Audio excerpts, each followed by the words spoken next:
Project MKUltra, the architect of the mind. On a cold morning in November 1953, a man named Frank Olson fell to his death from the 10th floor of the Statler Hotel in Manhattan. Olson was not a typical tourist. He was a biological warfare scientist working for the United States Army at Fort Detrick. Initially, his death was ruled a tragic suicide, the result of a sudden, unexplained nervous breakdown. His family was told he had succumbed to the pressures of high-stakes classified work. For 22 years, his family accepted this version of events. They mourned a man they thought they knew, but whose final moments remained a locked door. But in 1975, a cache of documents began to surface during the Rockefeller Commission's investigation into CIA activities. These papers did not describe a simple workplace tragedy. They described a secret program and sprawling, invisible empire of experimentation that had been operating in the shadows of American universities, hospitals, and prisons for over 2 decades. It was called MKUltra. The documents revealed that just 9 days before his death, Frank Olson had attended a retreat at Deep Creek Lake. There, he had been a subject in an experiment. Without his knowledge or consent, his drink had been spiked with a powerful psychoactive substance. He was not the only one. He was part of a cohort of scientists being tested by their own colleagues. We are told that the human mind is the final frontier of privacy. We are told that our thoughts are our own, protected by the biological fortress of the skull. But for 20 years, a group of state-sponsored scientists sought to prove that the mind is not a fortress. They believed it was a mechanism, a series of switches, chemical pathways, and electrical impulses. And like any mechanism, they believed it could be dismantled. They believed that if you broke a person down far enough, you could rebuild them into whatever the state required. The story of MKUltra is not just a story of illegal drugs. It is a story of the quest for the ultimate weapon, the human soul itself. Project MKUltra was officially sanctioned on April 13, 1953, by CIA Director Allen Dulles. This was not a rogue operation. It was a top-tier priority for the agency. Its primary objective was the development of chemical, biological, and radiological materials capable of employment in clandestine operations to control human behavior. The project was headed by a chemist named Dr. Sidney Gottlieb. Gottlieb was a man of contradictions, a stuttering folk-dancing scientist who lived on an organic farm, yet spent his days presiding over experiments that many would describe as torture. He was the CIA's chief sorcerer, searching for a way to crack the human psyche. The historical context is critical. The Cold War was at its peak. The United States was reeling from the brainwashing scares of the Korean War. When American prisoners of war appeared on film, seemingly hypnotized, praising their captors and denouncing their own country, the CIA panicked. They became convinced that the Soviet Union and China had developed advanced mind control technology. They feared a brainwashing gap. MKUltra was the desperate multi-million-dollar response. The scale of the project was immense. It was divided into 149 sub-projects, often disguised under front organizations like the Society for the Investigation of Human Ecology. It involved at least 80 institutions, including 44 colleges and universities, as well as hospitals, prisons, and pharmaceutical companies. Many of the researchers at these institutions had no idea they were being funded by the CIA. The methods were varied and extreme. They included the use of lysergic acid diethylamide, LSD, as well as heroin, morphine, temazepam, mescaline, psilocybin, and scopolamine. Beyond chemicals, the agency explored hypnosis, sensory deprivation, isolation, electroconvulsive therapy, and verbal abuse. They sought to find the breaking point of the human personality. In 1973, following the Watergate scandal and the realization that congressional oversight was looming, then CIA Director Richard Helms ordered the destruction of all MKUltra records.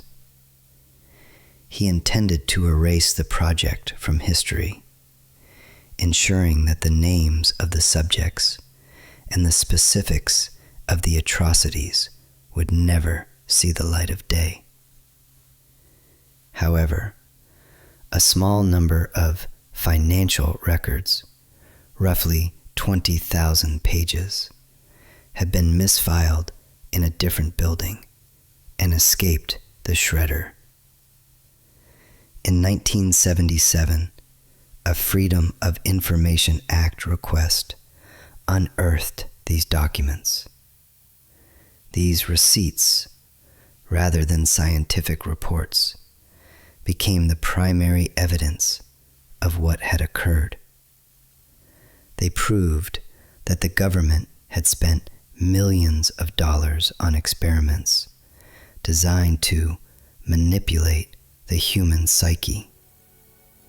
They showed payments to world-renowned psychiatrists and reputable universities. The facts are no longer in dispute. The United States government conducted secret experiments on its own citizens, often without their consent, in a quest to master the mechanics of the mind. The only question that remains is how far they actually got.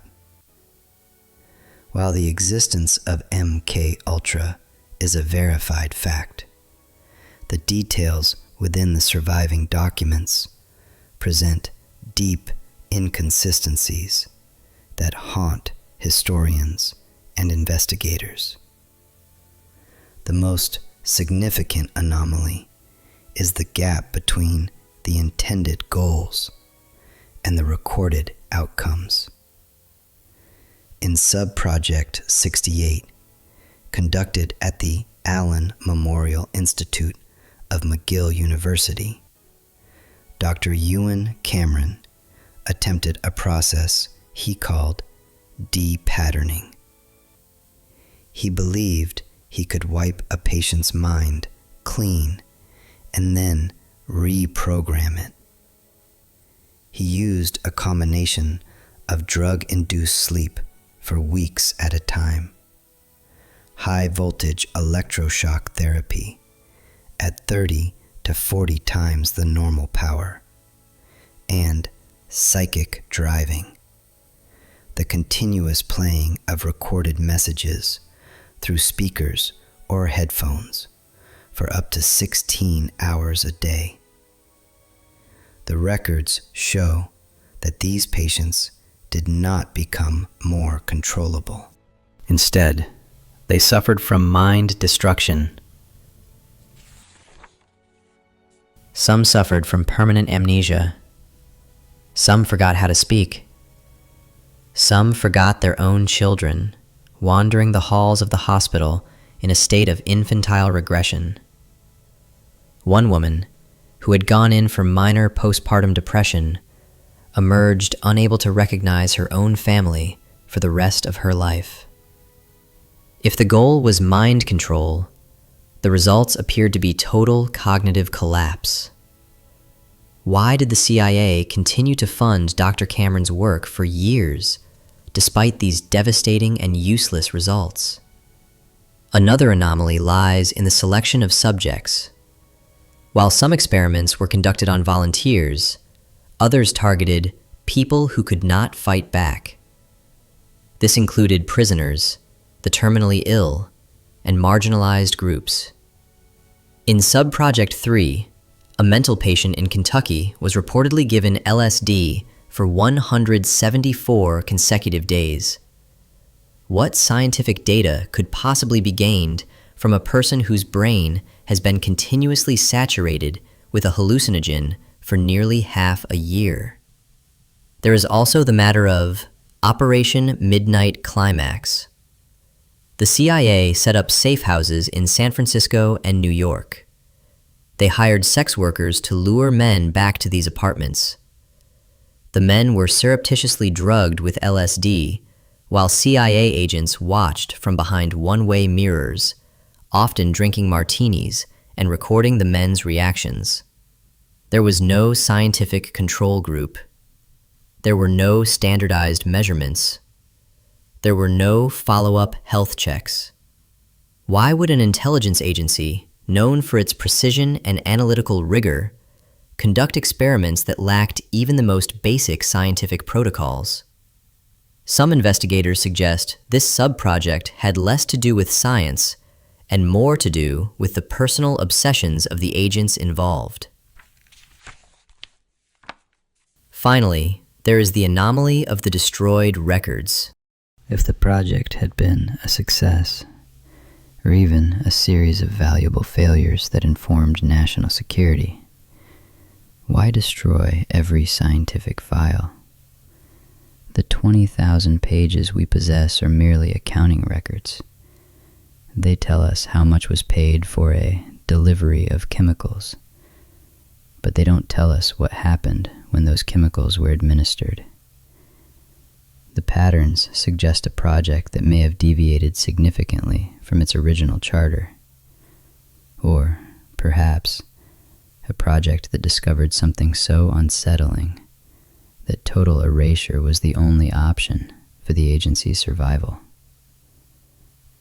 Because so much of the data was destroyed, theories have emerged to fill the silence. These are not just the musings of conspiracy theorists, but the calculated deductions of those who have studied the surviving fragments.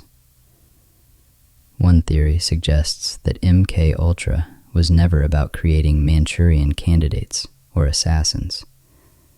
Instead, some believe it was a massive, decentralized search for a truth serum.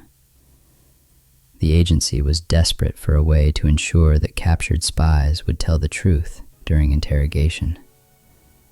In this interpretation, the extreme methods were not the goal, but the result of desperate scientists failing to find a chemical shortcut to honesty.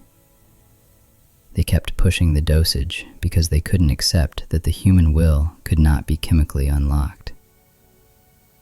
Another theory, often discussed in intelligence circles, is that the project was a massive, expensive diversion. By funding wild research into LSD and psychic driving, the agency may have been trying to convince the Soviet Union that the US had made a breakthrough in mind control. This would force the Soviets to waste their own resources and intellectual capital on similar dead-end research. In this scenario, the victims were collateral damage in a grand game of psychological mirrors. There is also the darker suggestion that the project did not actually end in 1973. Some speculate that MKUltra simply went deeper black, moving into the realm of private contractors and black site laboratories, where it would be exempt from Freedom of Information Act requests. This theory posits that the public scandal of 1975 was a controlled leak, a limited hangout, designed to give the impression that the unethical work had stopped, while the core research into neurobiology and behavior modification continued under different, unlisted names. Some researchers point to the rise of unusual subcultures in the 1960s. They note that many influential figures in the counterculture movement, such as Ken Kesey and Robert Hunter, were actually early subjects of MKUltra-funded LSD trials at Stanford and other universities. This has led to the speculation that the social upheaval of that decade was an unintended, or perhaps intended, side effect of the agency's mass experimentation. Was the Summer of Love a social engineering experiment gone wrong, or gone exactly as planned? Finally, there is the theory of fragmentation. Some believe the CIA succeeded in discovering how to create dissociative identity disorder, multiple personalities, through extreme trauma. The theory suggests that by shattering a person's identity, an agency could create a compartmentalized agent who could perform a task and then have no memory of it. While this sounds like science fiction, the techniques used by Dr. Cameron were specifically designed to shatter the ego. When we look for logical explanations, we must consider the era in which these men worked. The 1950s were characterized by a genuine, pervasive existential fear. The threat of nuclear annihilation was constant. The perceived brainwashing of soldiers created a climate where ethics were viewed as a luxury that the United States could not afford. To the scientists involved, the human mind was the last great frontier. They viewed themselves as pioneers, much like those working on the Manhattan Project. In their minds, if the Soviets were going to weaponize the psyche, the US had to do it first. From a scientific perspective, many of the experiments were based on the prevailing, mainstream psychological theories of the time. Behaviorism was dominant. The idea that humans were essentially complex biological machines that could be conditioned through stimuli was not a fringe belief. It was the standard. Dr. Cameron's psychic driving was simply an extreme, state-funded application of Pavlovian principles. The lack of scientific rigor in Operation Midnight Climax can be explained by the agency's institutional culture. The early CIA was populated by veterans of the OSS, the Office of Strategic Services, from World War II. They operated with very little oversight and a mission-first mentality. It was an era of cowboy intelligence work, where the boundaries between law enforcement, science, and espionage were non-existent. The destruction of the documents also has a rational, albeit cynical, explanation. Richard Helms was a career intelligence officer who had seen the political winds shift during the Watergate era. He knew that the public would never understand the hard choices made during the height of the Cold War. He likely destroyed the files not to hide a grand secret of mind control, but to protect the agency from thousands of lawsuits and to shield the reputations of the prominent universities and doctors who had been willing partners. In this view, MKUltra was not a successful conspiracy to control the world. It was a series of expensive, unethical, and ultimately failed experiments conducted by men who were blinded by the pressures of their time. They were scientists who lost their way in the fog of war, chasing a ghost that didn't exist. Despite the rational explanations provided by the government and various historians, uncertainty persists. This doubt is not merely the result of a lack of information, but a response to the nature of the information we do have. Psychologically, the idea that our own government could and would attempt to overwrite our personalities is deeply traumatic. It shatters the foundational trust between the citizen and the state. When that trust is broken on such a fundamental level, it is rarely fully repaired. The revelation of MKUltra proved that the unthinkable was in fact official policy. This trauma creates a fertile ground for doubt. When we know that the impossible happened once, that the government really was drugging people in safe houses and hospitals, it becomes difficult to believe it isn't happening again in a different form. The historical context of the 1970s also plays a critical role. This was the decade of the Pentagon Papers, the Church Committee, and Watergate. It was a time when the American public was repeatedly told that their leaders had been lying to them for years.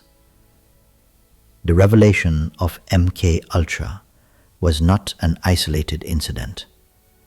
It was one of many shocks that led to a total collapse of institutional trust. There is also the human tendency to search for hidden meanings. As mentioned before, it is in a strange, dark way more comforting to believe that the CIA succeeded in creating mind control. If they succeeded, it means the world is being run by a competent, if evil, group. The alternative, that they tortured innocent people for 20 years, spent millions of dollars, and learned absolutely nothing of value is perhaps more terrifying. It suggests a world governed by chaos and incompetence. The destroyed files remain the ultimate source of doubt. In any investigation, the absence of evidence is not evidence of absence.